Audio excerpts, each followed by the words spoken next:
gracias por venir. Esta es una serie de charlas que se han organizado en colaboración con, bueno, es el NISQ quien ha organizado estas charlas en colaboración con el LHU Quantum Center, fruto de la colaboración que se mantiene con IBM, cuyo objetivo es difundir la capacidad de la computación cuántica a la hora de abordar diferentes problemas. Se trata de hacer la computación cuántica cercana y aplicada a casos concretos. Y en esta primera charla pues, contamos con la presencia de Ricardo Díez Muiño, que es director del Donostia International Physics Center y que también es miembro de NISQ. Y sin más, le cedo la palabra para que introduzca al speaker que tenemos hoy. ¿Dónde me tiene que introducir? ¿Dónde me vas a introducir? I will speak in English, I think. So thank you very much, Aitor. Well, it's a pleasure to be here. So as Aitor has mentioned, this is a talk that is framed in the context of NISQ. So NISQ, as probably most of you know, this is the initiative that is led by the Basque government, in which also the three provincial councils of Vizcaya, Gipuzkoa, and Álava contribute. And within this strategy, an important part is the collaboration with IBM. So all Basque institutions that are interested in quantum technologies that they are doing with IBM. So together with IBM, in NISQ we are organizing a series of different talks that will take place either in San Sebastian or here in Leioa. This is the very first one of them. And I thank very much Aitor and the EHU Quantum Center for all the contribution and collaboration for that. So, and without further delay, let me introduce very briefly also the speaker of today, Nicolas Lorente. Nicolas, he's a researcher at the Materials Physics Center in San Sebastian, which is a joint center between the University of the Basque Country and the CSIC, the Spanish Research Council. So Nicolas, he made his PhD in the Autónoma University in Madrid, at a time in which both of us, we were PhD students, so we know each other since then, which is a long time already, I think. But after that, he had a long career in different places of the world. He moved to Orsay, to Paris-Orsay, in which he was a postdoc. Then he moved also to Sweden, to Chalmers University. And then he obtained a permanent position in Toulouse, in the University of Toulouse. And after many years there, in which he also became very fond of French way of life, I would say. Then Then he moved to Barcelona, so he was a researcher of CSIC in Barcelona in the ICN2, the Catalan Institute of Nanotechnology. But eventually he decided to come to the Materials Physics Center, to San Sebastian, of which we are really extremely happy, I would say. And so he is now, let's say, using all his knowledge about condensed matter physics, combining this with the, let's say, new quantum computing, trying to make a mix of both things, using quantum computing as a nice tool for that. So, Nicolas, thank you very much. The floor is yours. Okay.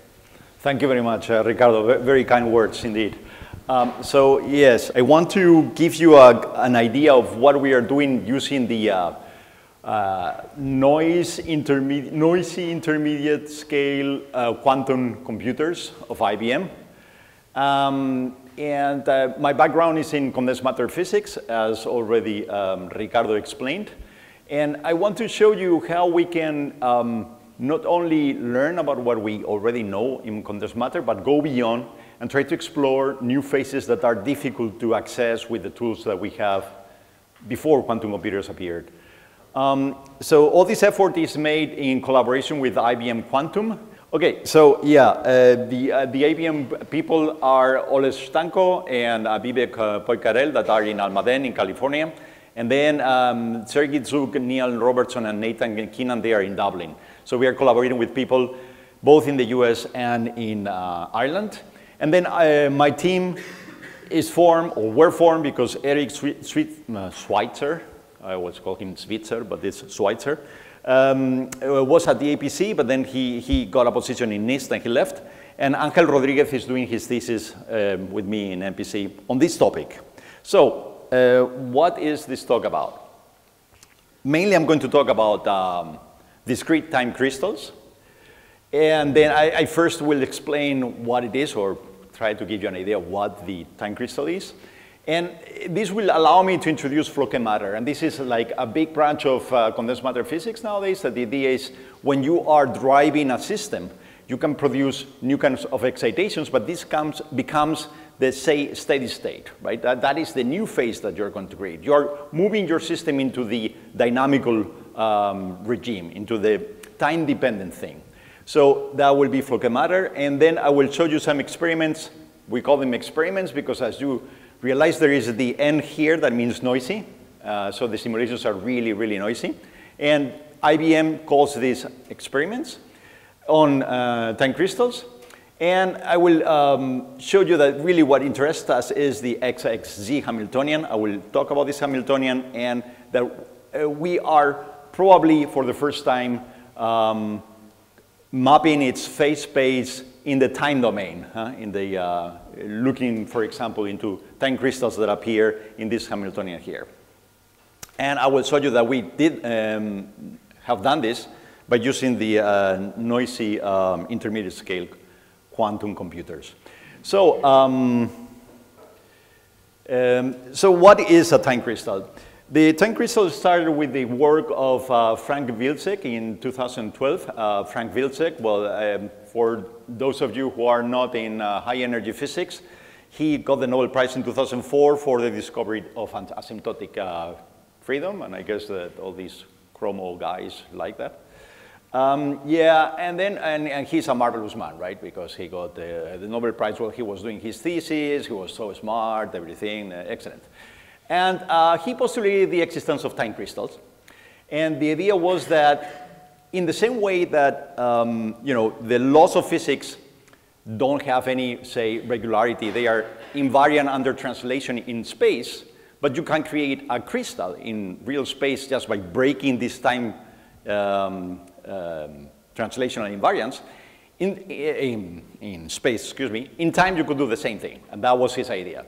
Let's break the time invariance, translational invariance, and then you will create something that has a periodicity, a regularity that doesn't exist in the laws of physics, but it's just a broken symmetry solution. And that is what he described as a time crystal. However, this thing was very quickly attacked by people, by Patrick Bruno and Philippe Nozière, and also them by Watanabe and Oshikawa, who wrote this in the no-go theorem we were talking about before. And basically what they are telling you is that you cannot do this. You violate the first and the second laws of thermodynamics. In other words, somehow Wilczek had just rediscovered the perpetuum mobile. And you know, this belongs to this kind of physics that you have to be careful. Like, for example, when Baron Munchausen was saying that he could pull himself out on his horse by pulling off his hair. Although I guess that Baron Munchausen was a normal person, right? So he had to pull this part here, right? Although, yeah. Anyway, good. People continued with this idea of breaking the time translational invariance.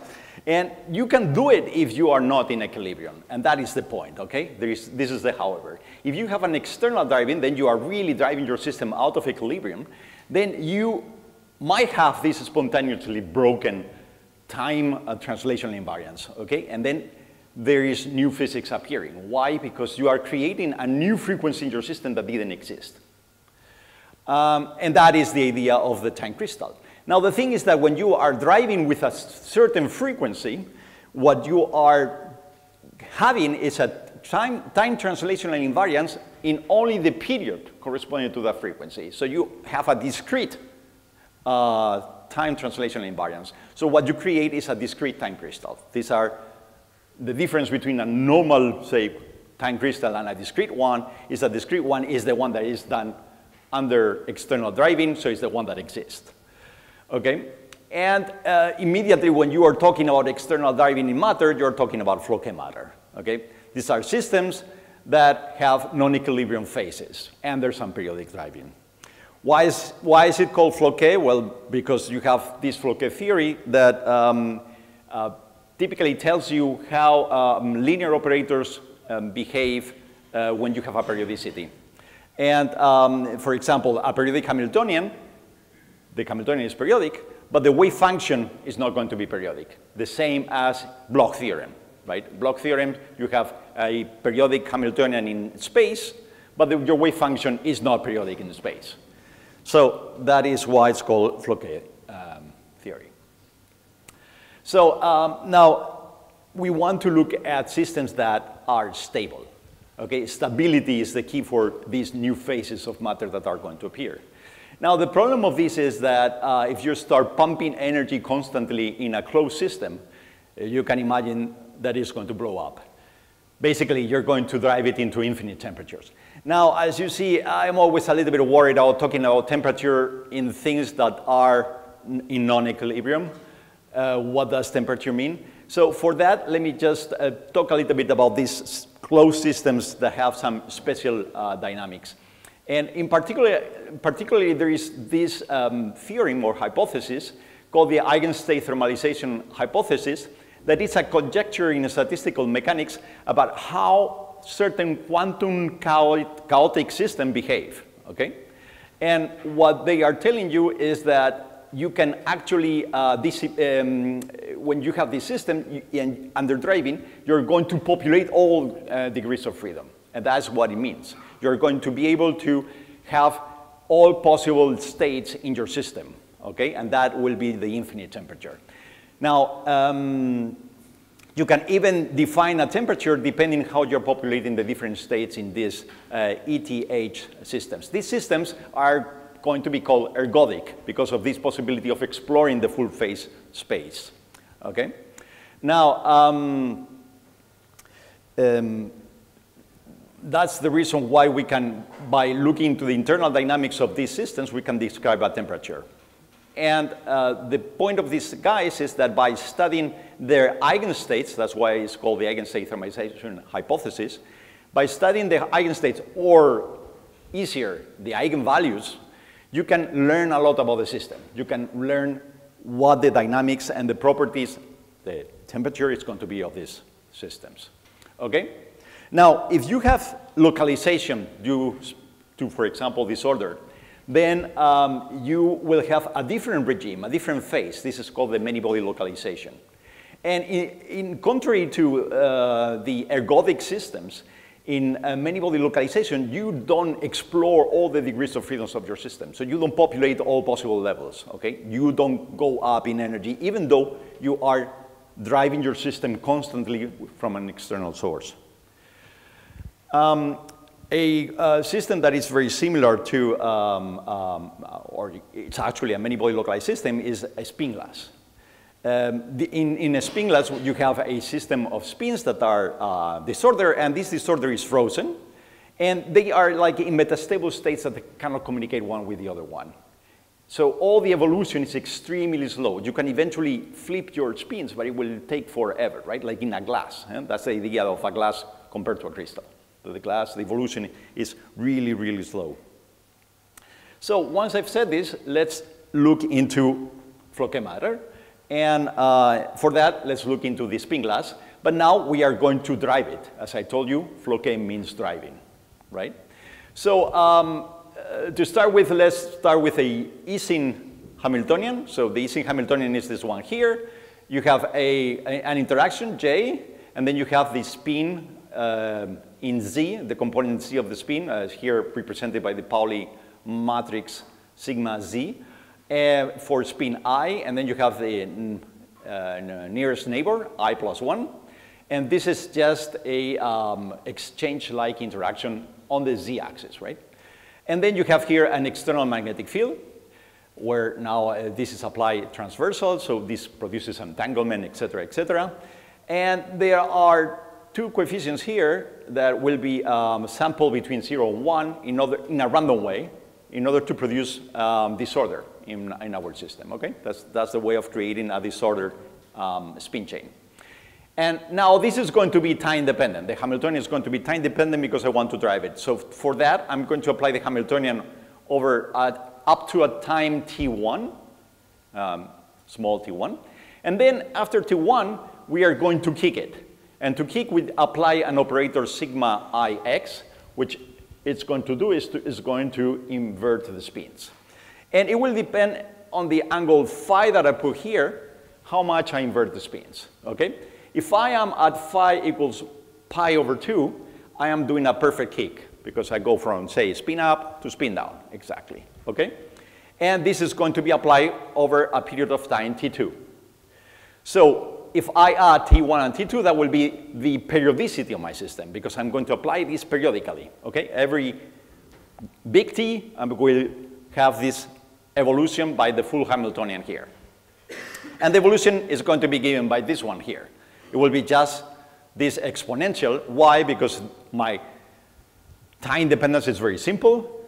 These guys are totally uncoupled, so I have the right of factorizing this thing, and that's it.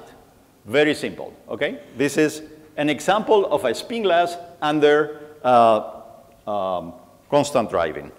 So what is happening here?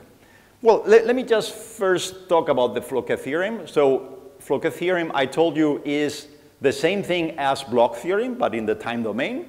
So basically what it's telling you is that your state in time t plus big T is going to be just the same as the state at time t, except for a phase that appears here, okay? Same thing as Bloch theorem. Now the difference is that the phase, instead of having here the K point, it will have a quasi-energy.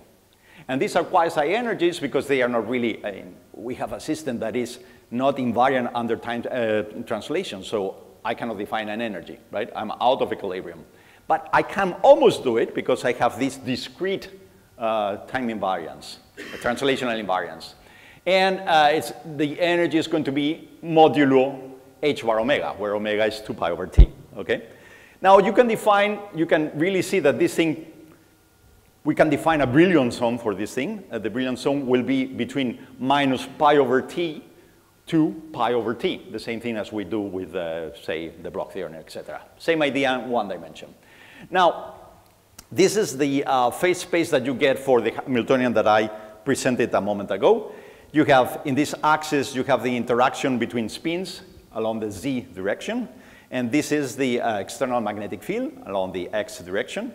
And you see that, for example, you have these two triangles here that are PM. These are paramagnetic phases.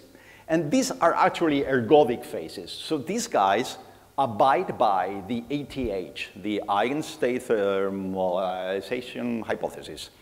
And you see it here. This is a representation of the eigenstates. If I plot here the eigenvalues, okay, each of these lines will be the value of this epsilon A in the first Brillouin zone. Then since I am in the Brillouin zone because everything is modulo omega, then I can represent it on a circle, right? Because it's periodic under translations of omega. And you realize that these eigenvalues are plotted like away from each other. There is level repulsion. This is what is called level repulsion because it's an ergodic system, okay? Now, when I move into these other two regions, this one and this one, these are the spin glass systems. These are the localized ones. And because they are localized, I can have like domains in my spin glass that don't talk to each other, so they are basically the same energy. So I immediately develop degeneracies. And that is the main difference between the many-body localized and the ergodic phases. Now, I can even have another phase here, and it's if I choose my kick properly, I can connect one of the almost degenerate states with the other one that is only by a factor of pi. And the idea why I start having this pi spin glass, these states that only separate in a phase of pi, is you can see it here. This is a spatial representation, so this could be your space. You're putting spins on top of the space to create your spin glass, for example, this one here, and now you pump it. If you are in this regime here, it means that your phi will not be pi over 2, it's a smaller phi. So you are not really driving your system. You are with a frozen spin glass. And you see that for 0, t, 2t, 3t, these are the different Floquet cycles, everything is frozen. Now, if I have a time crystal, since I have this pi, this inversion because of the kick, the perfect inversion, I'm doing a pi over 2 kick, then I can invert my spins every period, right? So you see immediately what the time crystal does. The time crystal is going to create a periodicity of actually 2t, right? Because I reproduce my spin glass when time has been twice the period. So automatically I have a subharmonic response. My time crystal is creating an emerging new time variable that it is a frequency that is half the frequency of my driving. This is the subharmonic response of a time glass. Time crystal, excuse me. So now this is a pretty difficult problem. We don't know many things. It's quantum chaos at the end of the day. So random matrix theory comes to rescue us. Random matrix theory typically what does is say, okay, I don't know anything about my system because it's chaotic. I just can try to simulate it by a Hamiltonian that is a random matrix, okay? But I know about this random matrix that I have certain symmetries. I can just impose certain symmetries on the system and explore what happens in different regimes. And that is what we can do from random theory. And actually, from random theory, we can tell a lot. For example, we know that in the ergodic phase, there is level repulsion. How do we define the level repulsion? It's defined by this number here, which is called the level repulsion ratio, that it is the ratio between the difference between two levels. Basically, I'm looking at the gap between levels, okay? And then I divide the minimum distance between state and between levels, the minimum gap I have, and then the maximum, I divide by the maximum. And this ratio, I can plot it, and this thing has a special distribution when I am in the ergodic phase. It's so special that just only the average of this number tells me that I am in the ergodic phase. So by computing this number, I can, if it's close to this thing, I know that I'm close to an ergodic phase. Now, if I am in a many-body localized phase, the same number becomes much smaller, and it follows a Poisson statistics. So we did this to the model that I showed you. These are results by Angel Rodriguez, who is working in my group. And here you have this circle representing all the eigenstates. And here I'm just using this ratio that I showed you and see how they distribute, okay? So here you see that I have levels that are very close. So as a consequence, the distance between levels are going to be almost close to 0. So I'm going to get this kind of Poisson distribution where I am really heavily weighing the very small distance between levels. I don't have level repulsion. I am in a many-body localized regime. Okay, and we're talking about Ising model. A Ising model, you can map it exactly to the free fermion, so it's not many-body. Let's call it spin glass, much more correct. Now, if I apply a kick of 45 degrees, okay, so then now my spins, in the first case, I was not moving them, now I'm kicking them only 45 degrees, then you see that I start getting like evenly distributed eigenvalues or quasi-eigenvalues. And then this corresponds to this distribution of the R ratio. This means that if I try to degenerate them, I try to go to really zero energy difference, I really have no cases here. I get this kind of distribution. Fine? This automatically tells me that I am in a ergodic phase. This is the case of the paramagnetic phase, okay, in this 545. And then if I do the perfect kick, I get that everybody gets localized here. Everything is extremely degenerate. You see this guy is degenerated with this one. These are the pi under the pi flip, right? I get an extra phase of pi. And I am in the discrete time crystal. And this is about all I can say with the existing theory. Now I want to do more. If I want to do more, I need to do numerical calculations, because we don't know much about these systems in general because of this order, right? And then we need to go into simulating time crystals. So let me summarize here what I said so far. The time crystal is a non-equilibrium phase of matter, okay, because you are driving it, where there is a discrete time translation symmetry that you break, and you create a subharmonic response. Now, it turns out that because of the interactions, there is a rigidity, meaning that if my kick is not perfect, I can still have my time crystal. And I have long-range order, typically in these things, because I'm creating really a phase, right? So let me show you the rigidity, what we mean by this. Imagine I have all these spins, I have a magnetization, so I can do the Fourier transform of the magnetization as a function of the frequency of the response of my system. And you see that if I have only just spins aligned, no interaction between them, I will just have a response already at omega over 2. So I get automatically my subharmonic response. Why? Because in this case, I'm just kicking by pi. So I'm just flipping my spins perfectly. They don't talk to each other, but if my wave that comes in manages to flip them, I can perfectly create it, right? So I automatically will get my subharmonic response. This one I explained you before. But in the moment that my kick is not perfect, I destroy this response. I start getting frequencies coming from other values, and I get this kind of distribution.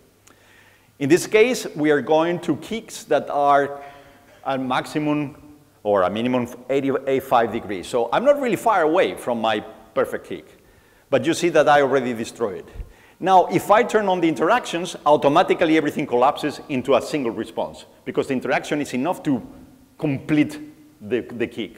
And I have this very clear response, even for kicks that are not perfect.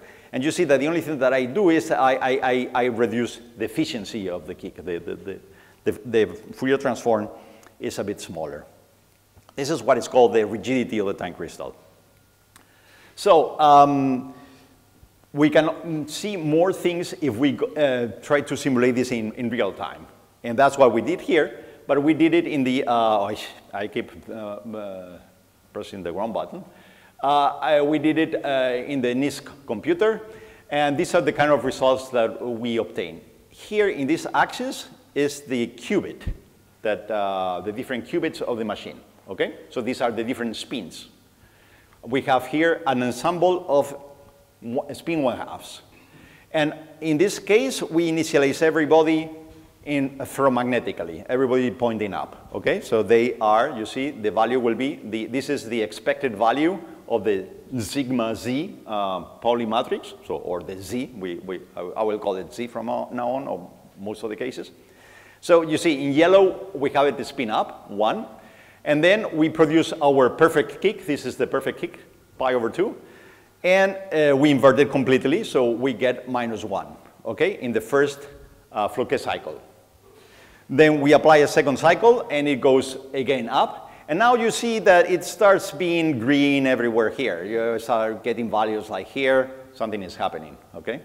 And now you continue seeing that, well, more or less, we keep it going up, down, but little by little, the green color starts appearing everywhere, so I'm going towards zero polarization. I'm demagnetizing my system.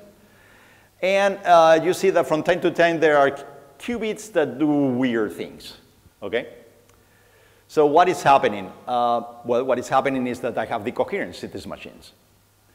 And I have noisy qubits, okay? The end of NISQ. Now, one thing that we can do is just to produce the Fourier transform of all this data.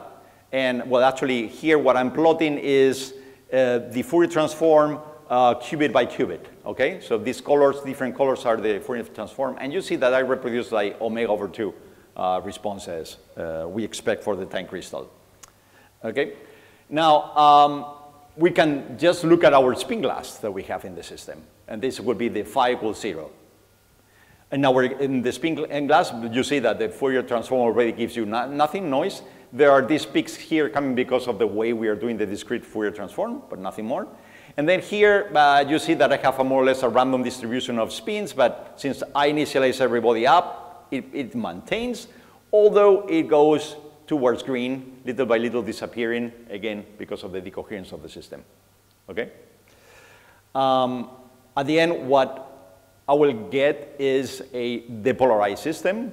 So I go from a pure state into a mixed state, spin up, spin down. Now we can say, okay, now we apply the 45 degree. If you remember in the random matrix theory calculations I showed you, that is the ergodic case. It's not the many body localized one.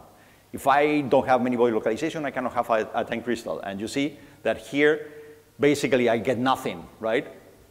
I get the first one, I initialize, and in the moment I apply the kick, it stays there. It doesn't evolve anymore, okay? I am in the purely ergodic case, and you see in the Fourier transform, okay, yeah, there is one qubit here that I think is this one here, but yeah, I guess it gives me some signal, another one a little bit, but basically I just get noise. Finally, I start driving up my kicking, I do it more perfect, and I start reproducing the time crystal appearing as I approach the perfect kick, okay? So this is more or less an intuitive picture of what the time crystal is doing. And I was talking about the coherence all the time. Let me just tell you how we can very quickly look into the IBM computer, the coherence we have. Well, actually, they have a place in their webpage you kick, and they tell you the coherence immediately. But if you want to do it more complex, you can write this little snippet in Qiskit. And just to show you, basically here what we are going to do, this is the circuit that we are implementing here. This is your qubit, this is the line of time, right?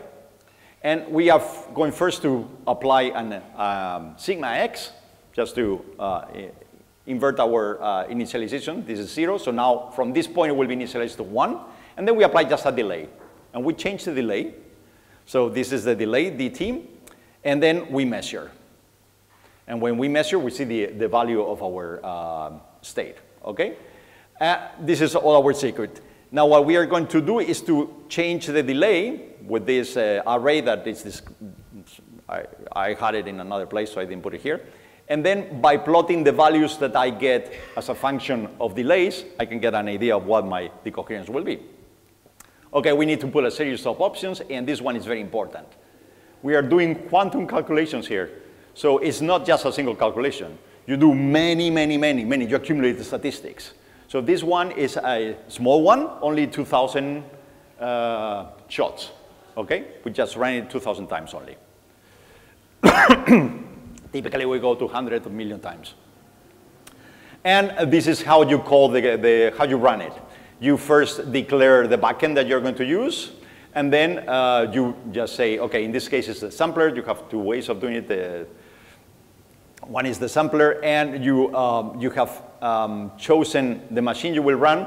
You say that you want it transpiled, and the number of shots you want. And the result will be written in this array here that you can recover. This will be my y of its axis. And this is the time, as you can see, the delays. Here, the delays in the right units. Okay? So this is the kind of plot you get. This is the population in state 1 of my qubit that I initiate at 0. I invert it to 1. So I just look at the 1, and you see that at the beginning, everybody is at 1. And then as I increase the time delay, this thing decoheres until it ends up being a mixed state. Okay? For reasons that I am not very sure, this thing is not really 0.5, but almost. Huh? It's a NISQ. Huh? You cannot expect much. Okay, you can actually look into the webpage of IBM, and they have all these things in real time. So you automatically can know what the lifetimes of these things will be. Okay, the decoherence time that I was showing you here in the previous slides. Okay, this one was 271 microseconds, so they are pretty long.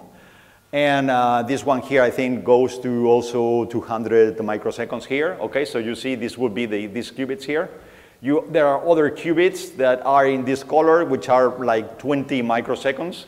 And you can see that this thing evolves in time. When you're doing a calculation, you need to know the state of your machine because maybe they are in awful numbers. And IBM is regularly retuning everything and making sure that the machine is behaving properly. So you need calibration, constant calibration of all this technology. Now the technology is not Eagle. The technology has moved to Heron. And these guys are already running to 156 qubits. So this is the kind of distribution of the qubits. This is the heavy hex architecture of IBM. And it's called heavy hex because if you realize this guy is coordinated with 3 neighbors, okay, all these guys. So it's like a hexagon, right?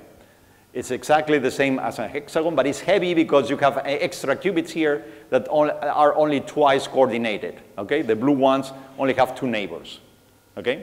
This is the heavy hex thing.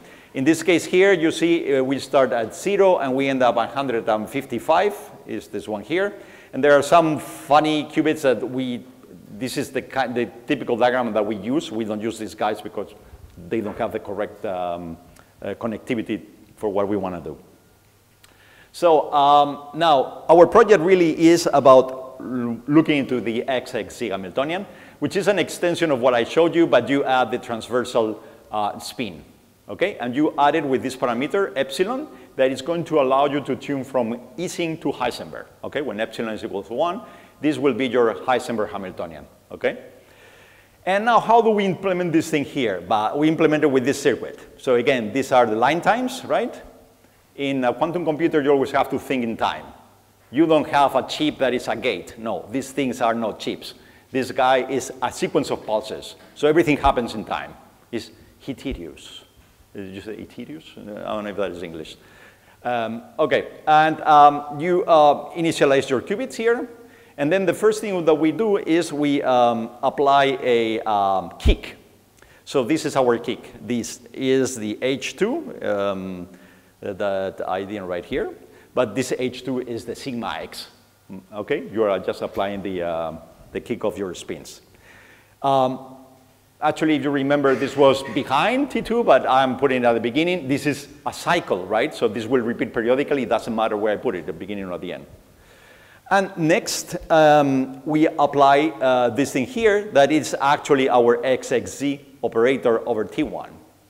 And how do we do it? Why is it like this? It's actually because we are doing this decomposition here.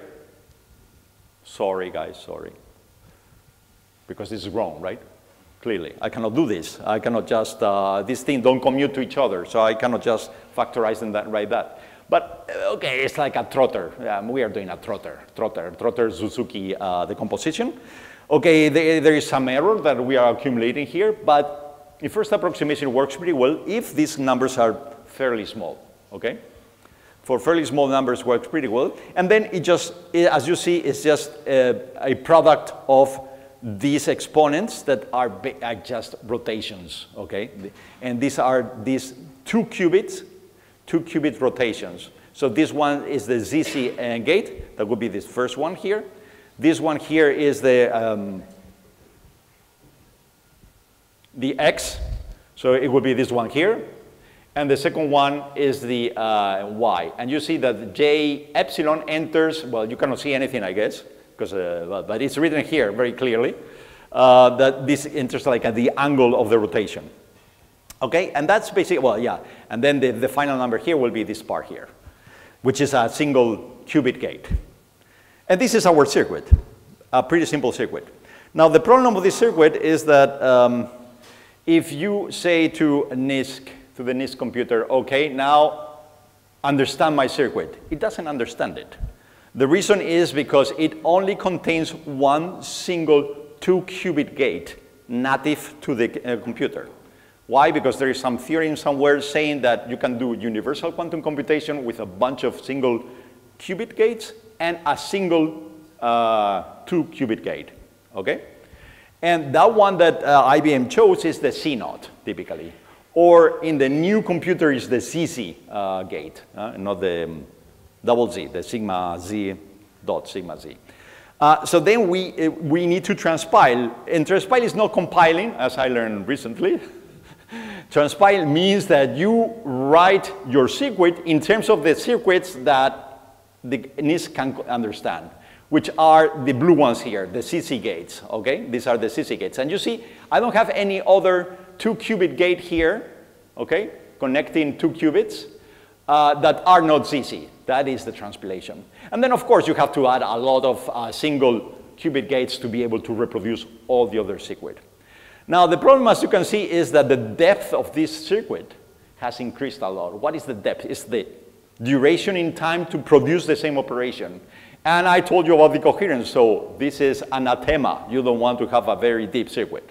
If you have deep circuit, then you run into the coherence very quickly and you cannot do your simulation or your experiment.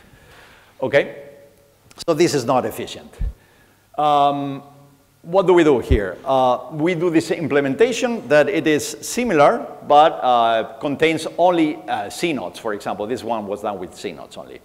And then this one is nice because you realize that you have 1, 2, 3, 4, 5, 6, 7 2-qubit gates. And that's how IBM defines the depth of the circuit. It's defined in terms of the number of 2-qubit gates. Why? Because these are the costly ones. These are the ones that take time to be produced because you have to do a sequence of pulses that is complex. The single qubit ones, they are very fast. So you don't care. You care about these ones, right? And okay, now we give it, since it is in the, we changed the technology. Now we have Heron that is using CC gates, no C nodes. Then we have to transpile this guy too, and then it produces all this circuit here. Okay. If we count how many C nodes we get, sorry about that. We get 1, 2, 3, 4, 5, 6, 2-qubit gates happening at the same time, right? I look at it vertically because they are happening at the same time. So that is the delay in time that they introduce. Okay, so you see that this depth improved a little bit. Okay, now, what do we want to do? We want to study this thing in a more or less academic way, and to study it, how do we do this? We do it with order parameters. We want to explore the phase space. So we want to define order parameter that tells us when we are in a many-body localized state. And the many-body localized state, remember, was just a system that has memory on the initialization. So basically what I'm going to do is to look at the correlation that tells me that this is a large number, which means that it is correlated to my initialization, to 0. So this thing automatically will count how much it remembers of where I was. So if this one is large, I will be in the many-body localized phase.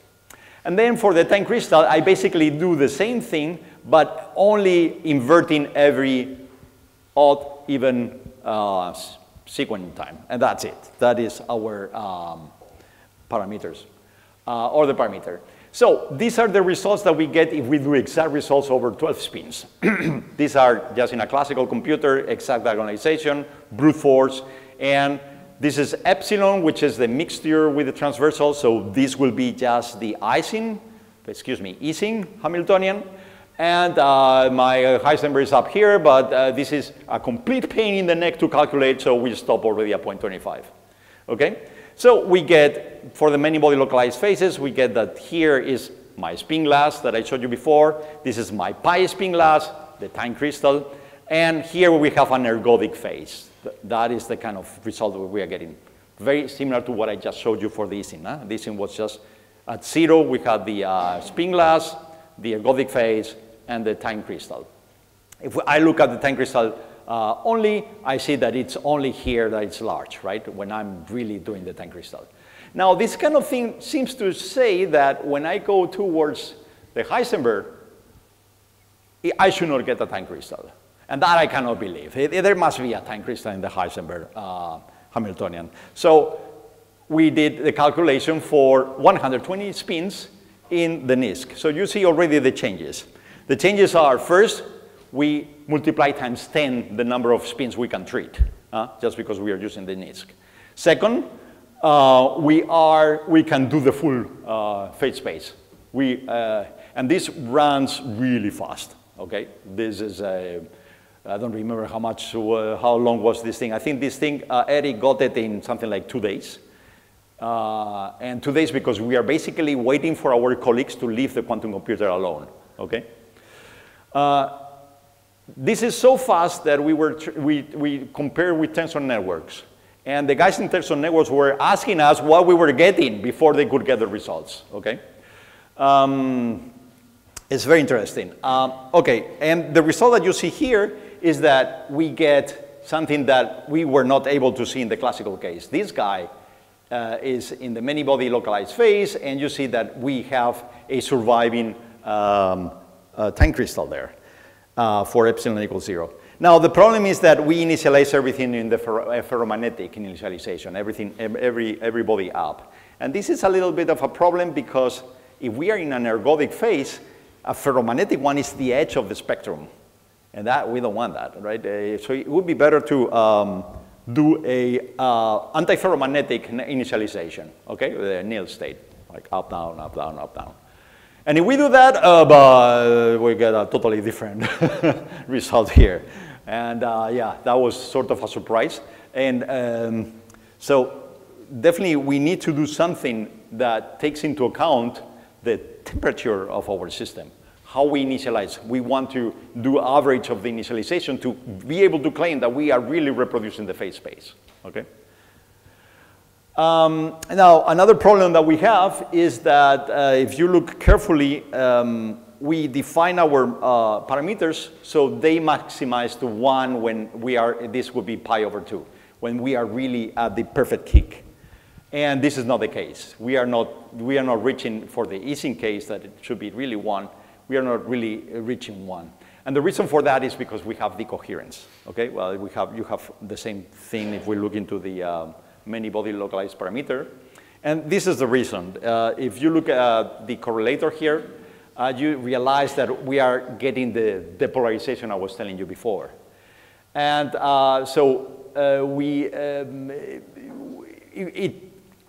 we want to get information about something that is a closed system that doesn't have any decay, but actually our calculations are for an open system. We have decoherence.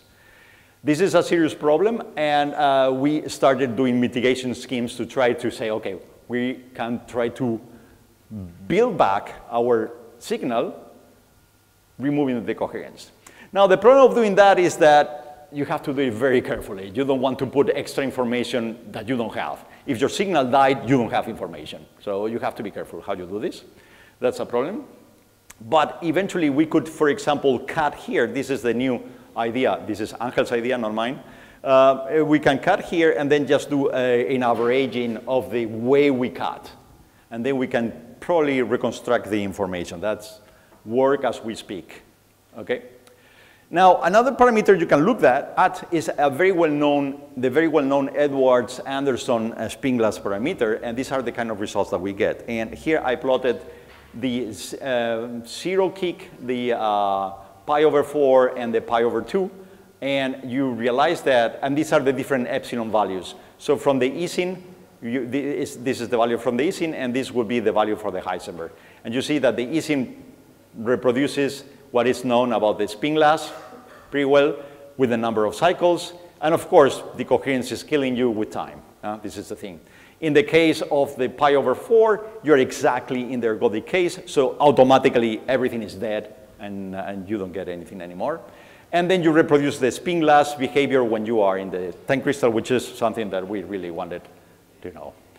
Okay, so with this I finish my presentation. I think that we really have a new tool to do science, which are these new machines.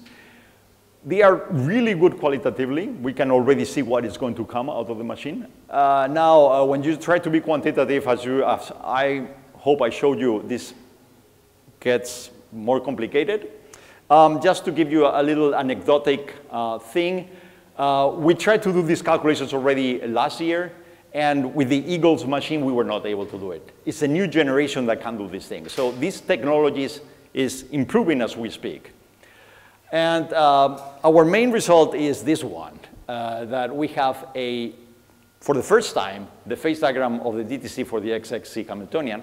And we are doing in the 100+ qubit. This is, in one dimension, this is really the thermodynamic limit. And this is, I think, very exciting physics. So thank you very much.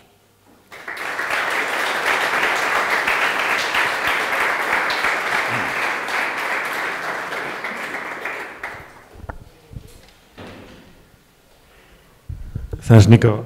I do have a number of technical questions that I will ask you later, obviously.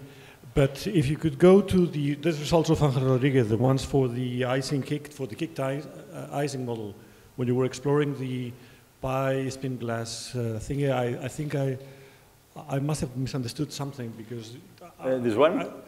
You were comparing with the orthogonal ensemble, and you had one graph with orthogonal ensemble, and then you said that you had the generacies and you couldn't see something. I didn't quite. You're talking about these ones here.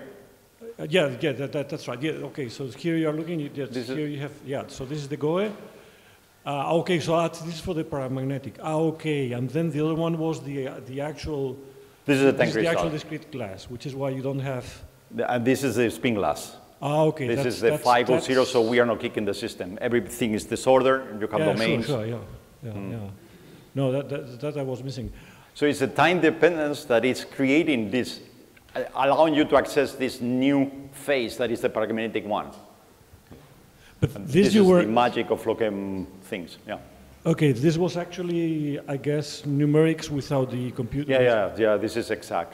But this 6 spins. I mean, you can see because we have really few states, right?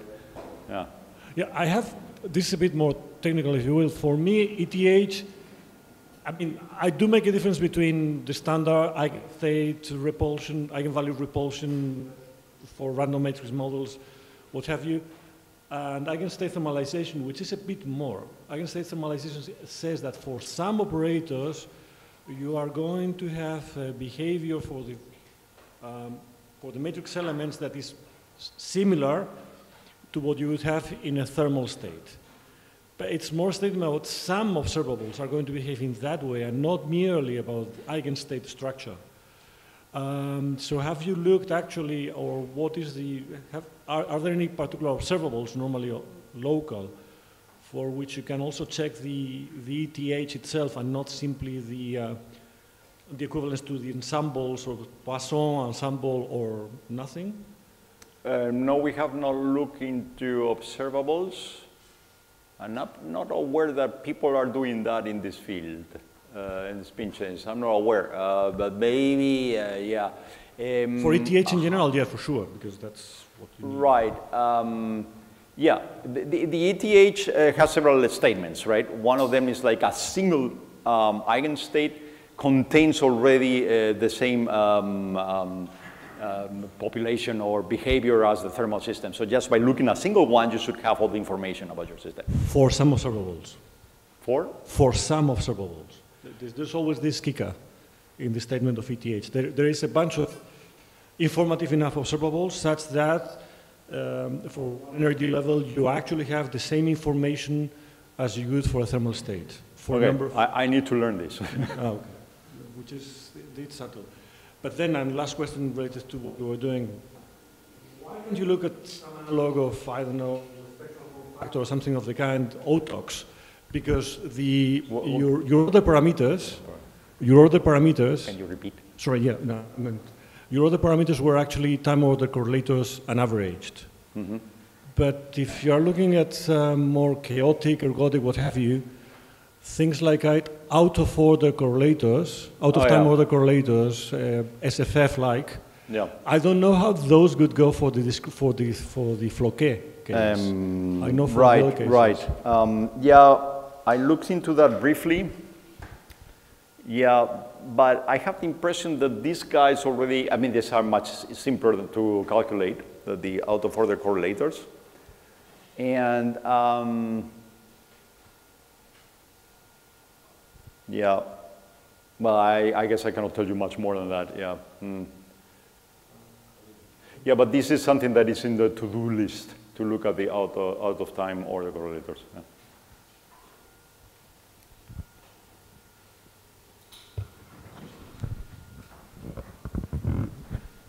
You said at the end that you were exploring the use of error mitigation strategies and techniques. So I really want to re-ask whether all the plots you showed are really raw data, not even dynamical decoupling, not even nothing. Because I find that impressive. It's totally impressive. The new machines, you don't need dynamical decoupling in the new machines anymore. It doesn't need it. In these calculations, we were using at some point polytwirling, but it adds a lot of depth. So at the end, we switch it off, and you get reasonable results. We have used other mitigation schemes, but then at some point, the guys in IBM started fighting each other against the 0-point error mitigation, extrapolation mitigation, and we turned it off.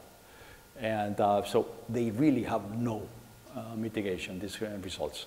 What I showed you is raw data. Okay, thank you. Impressive.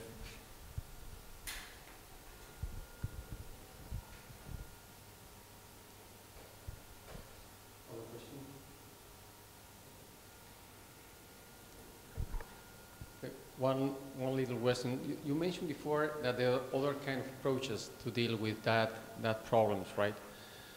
How far can they go? And like tensor networks, for example, what can they get? Yeah, tensor networks, I think probably tensor networks, you can do a lot in the many-body localized phase, basically because your entanglement is very, very low.